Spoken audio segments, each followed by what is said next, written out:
Hello. This will be the lesson for September 24th, uploaded on the night of the 23rd. And this is to help you understand more about solar eclipses.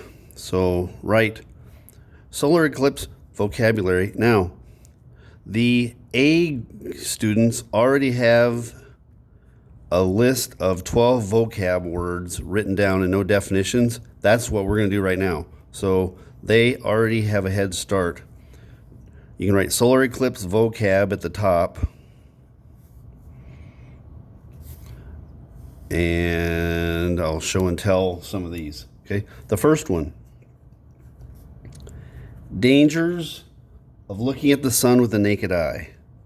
Dangers of looking at the sun with the naked eye.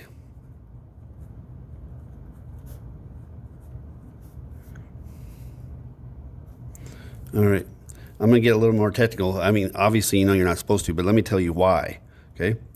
The sun is intensely bright, but it isn't just light, okay? Hopefully, you would be smart enough to know you're not supposed to go watch somebody weld up close without having eye protection. They should be very conscious of not letting people watch them without eye protection on you, okay? It would be very, very harmful and painful, okay?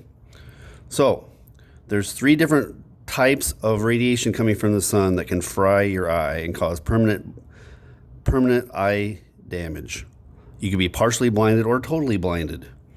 Okay, you have to worry about visible light,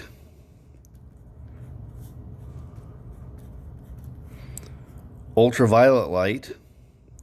That's the stuff that gives your skin a sunburn, ultraviolet.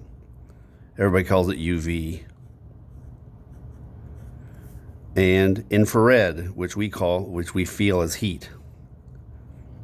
When I was a little kid, I could never pronounce infrared. I always thought it looked like infrared, but it's infrared, okay? You can tell yourself heat. There are people that are dumb, hopefully not you, ever, who have gone to watch eclipses and they just took their regular sunglasses, okay? That's a really terrible idea. It cuts out the visible light, a lot of it. It didn't do anything to get rid of the infrared, okay? If you don't block the ultraviolet, you can give your retina, the inside of your eye, the part that does the seeing, you can give it a sunburn. And the scarring could be permanent. And if you scar your retina, you now have lost some of your eyesight, if not all of it. Okay? Those 3 things are all dangerous. So for safe solar viewing, you have to use something that takes care of all 3. Welding glass, that's number 12 or number 14, which is really strong welding glass. That'll do it. And then I have special astronomy filters that take care of all 3 of those too. All right, next thing. These are not all going to be that long. Okay, a partial solar eclipse. You've already written it, so we're just going to draw it. Just draw the sun with a bite out of it. Okay, like that. And you can tell yourself, there's the new moon, but it's invisible.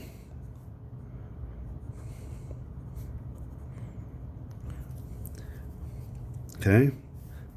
The next one, annular solar eclipse. Hopefully you remember what that one looks like. There's the new moon.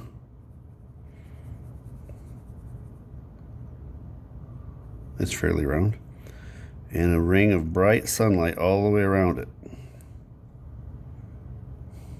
Okay.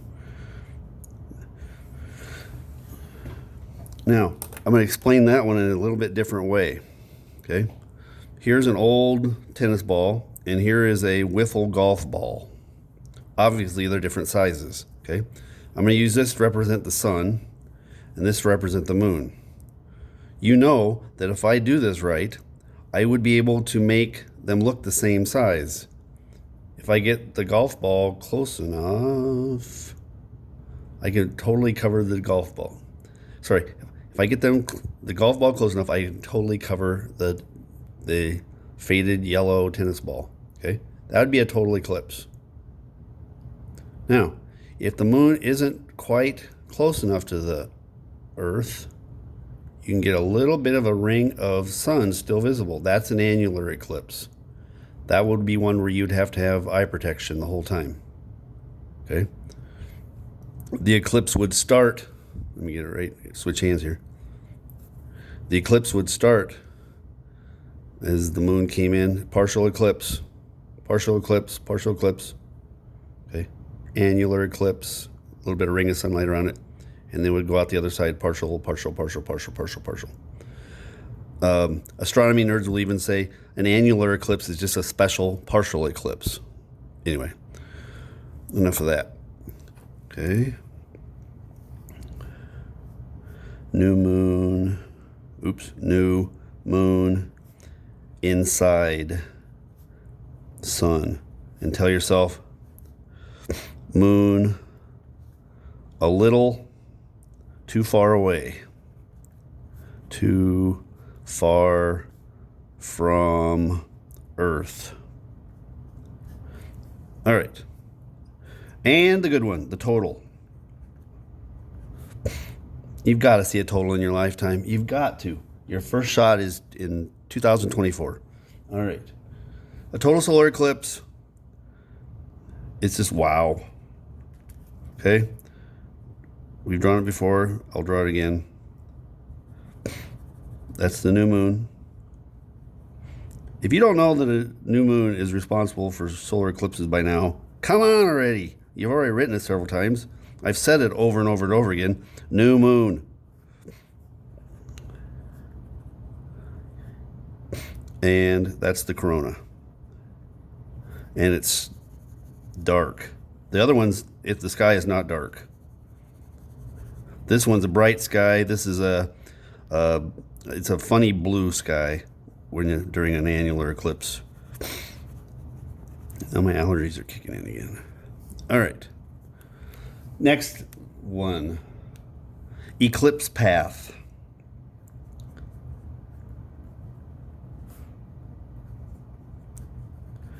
All right. So the moon goes around the Earth from west to east, counterclockwise. Okay. Moon moves counterclockwise. In this class, we always abbreviate that CCW, but for this, I'm going to counterclockwise, which is that way, around Earth.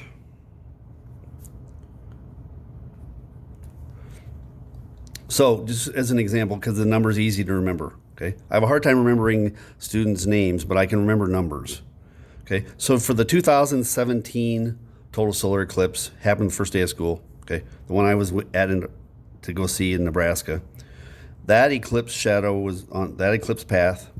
The eclipse moved at 1,616 miles per hour. 1616, okay? So this is the narrow stripe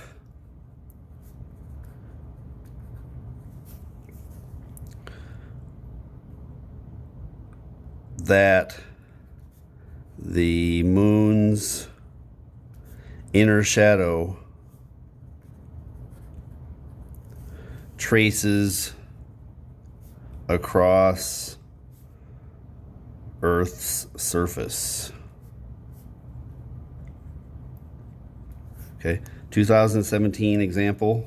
It's not always the same, okay? If the moon's farther away, its shadow is going to look smaller. If the moon's closer, the shadow is going to be bigger, okay?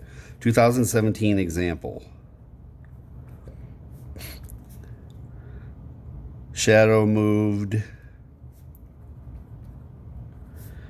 1,616 miles per hour, honking fast, and it was 70 miles wide. You wanted to be inside that 70-mile strip. I was exactly in the middle of it, and not by accident. 70 miles wide. Other eclipses, the width is different and the speed is different. It's always fast, and it's not very wide. I think the widest is a little over 100 miles it can be. It can be about 100 miles wide. Okay. All right. Next thing. That was Eclipse Path.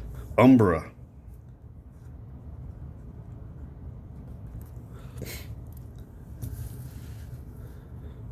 This is the inner shadow.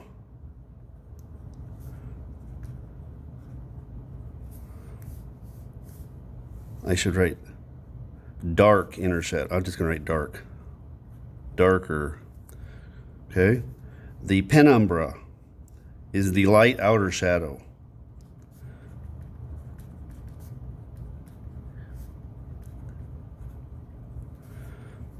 This is the umbra is small.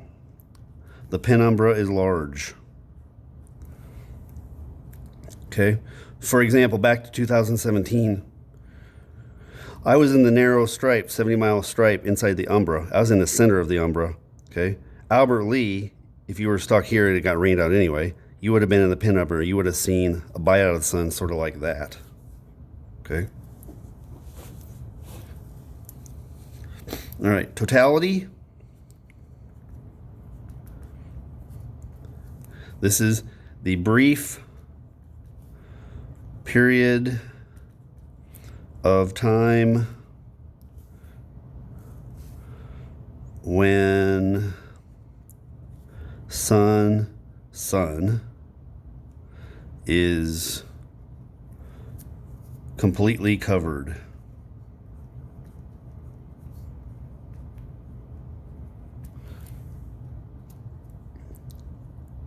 Okay.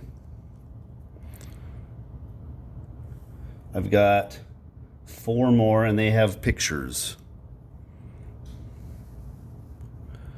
Okay. All right. The next one. The diamond ring. It's called that because it looks like a diamond ring that somebody isn't wearing, that's laying on a table in a dark room and the light has hit it. Okay. I'm going to show you a picture right about now. Okay, I'm going to pick up the camera and click on diamond ring. Great, I can't tell which one's which. There's the diamond ring, okay? If you look carefully, you can even see some prominence sticking out there. See that? That's neat, okay? That's the very beginning of totality or the very ending of totality. You get the diamond ring just for a few seconds at the beginning and the end of totality. Okay, I'm going to close that out. Okay, the next one, goodbye. Here's corona. Here's what the corona looks like. Okay, the corona looks different. Every eclipse, it looks different. This is what the 2017 corona looked like. It had kind of 3 points. You can just barely see, because this is a really special picture. You can still see the dark craters on the moon. That's the new moon you're looking at there. The exact opposite of a full moon. Okay. I'm going to close that one out. What's left? Diamond ring. Okay. All right. This is going back one. This is a map that shows all of the total eclipses and annular eclipses from 2021 to 2040. Okay. There's the 2021 one that I might go see in southern Canada.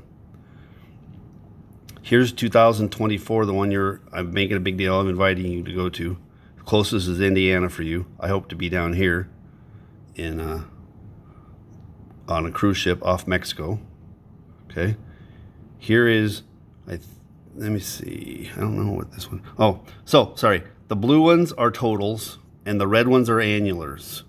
And if you look carefully, there's even a purpley pink color hybrid, and they're rare. Okay, there's a little bit of one there.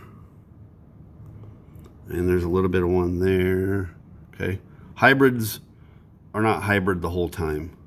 But the reason those are curved is that's a flat map of a round world. And these shadows go zooming across. Okay.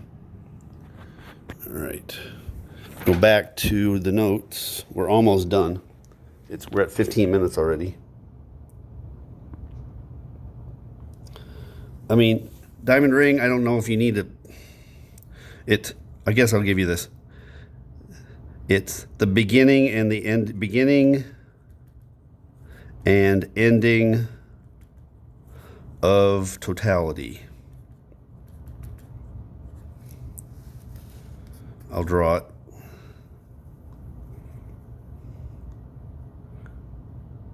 Bright spot like that.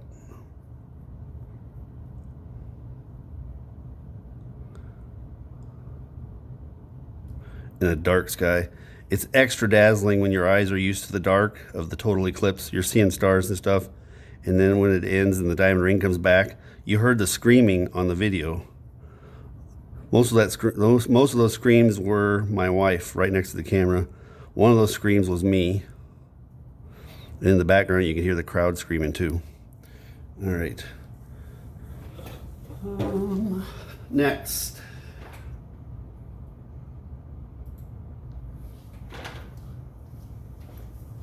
We already did Corona a lot.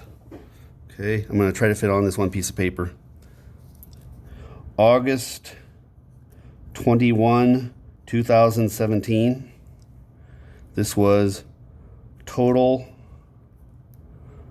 in US 88%. That's a lot.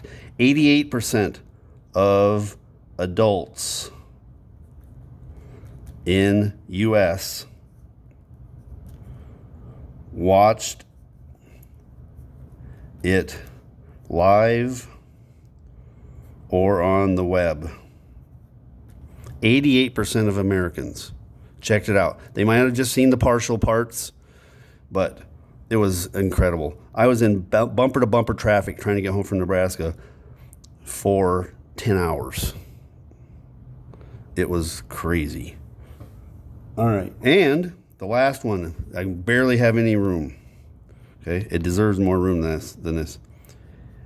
April 8th, 2024.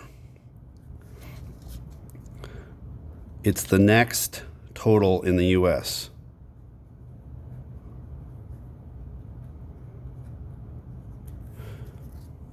It goes up through Texas and then Indiana, and then heads northeast near a ton of big cities in the east.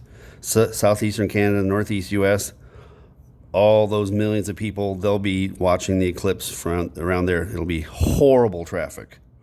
Okay, we'll be better off in the Midwest, and I won't have any traffic where I am. I'm going to be on a cruise ship off the west coast of Mexico. All right, I'm going to hit stop. That's 18 minutes. Email me if you have any questions.